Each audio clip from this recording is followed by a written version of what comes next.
Final important thing out of 1090 Part 2 was the design basis method of erection. This is a specified requirement, ladies and gentlemen. If you're designing in accordance with the Eurocodes and you're using 1090 Part 2, and aren't we all, then it demands a design basis method of erection. And I emphasize that because in my experience, it doesn't happen very often. And if you're not doing it and you're a designer, ladies and gentlemen, I wonder if not, why not? It's a requirement which is given in 1090 Part 2. These are some of the things that that requirement goes on to discuss. These are some examples. These things should be in a design basis method of erection. The stability concept, when temporary props can be removed, and if you've assumed that things like sheeting are providing at least temporary restraint or even lateral restraint for members. Now, I'm probably getting overexcited about this, but I think it's really important.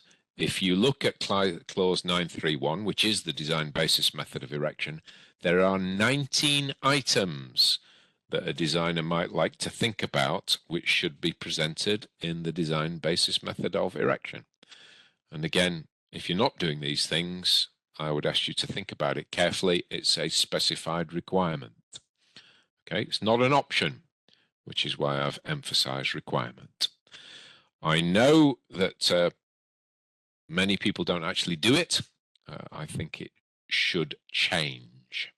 Let's say practice should change. So I've got off my high horse now, ladies and gentlemen. I'm just giving a bit of a plug for some of the things which I find particularly useful in the NSSS. So the checklist table, I've already spoken about those, but really good things about what should be communicated in each direction. Really helpful and useful to look through the list and think, well, am I doing that? And if we're not doing that, well, the question is, if not, why not? Okay, so lots of good things. Some of these clearly are effectively a repeat about the requirements on the design basis method of erection, but the design concept, any temporary works assumed by the engineer, we want to know about the material subgrade, that would be good. We want to know whether where the members are perhaps haven't got sufficient resistance. Well, I have a particular issue with connections between hollow sections, amongst other things. You will find that listed in one of the tables that I'm commending you to have a look at.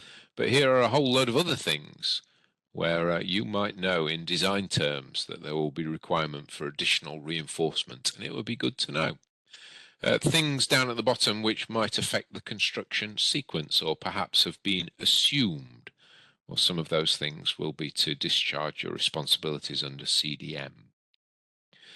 So do those things happen? I'm not sure as they do really.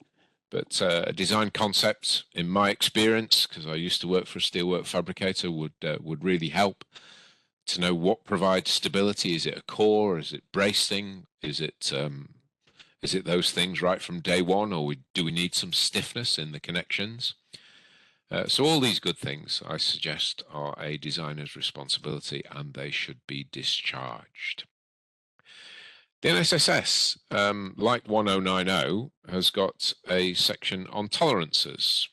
Tolerances, there are three types of tolerances. There are the essential tolerances that I've spoken about already, and those are the things which we are going to be covering by design and analysis.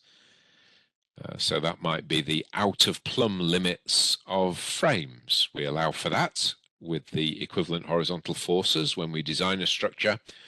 Well, we need to make sure that the frame has been erected within the tolerances that we've assumed. So that's an example of an essential tolerance. Then there are functional tolerances, which are more to do with fit up with other things. There are two classes, and class 1 will be the default. It is again for the designer or the client to specify which class it is, so beware of that. because if you don't specify, it will be class 1. And then down at the bottom, any special tolerances? Well, there might be. I always get worried by special tolerances because I think the alternative is in fact to provide provision for adjustment. If something has got to be, let's say, erected or fabricated to a very onerous tolerance, then that's going to be expensive, it's going to be time consuming, and probably the way forward is to build in adjustment somewhere.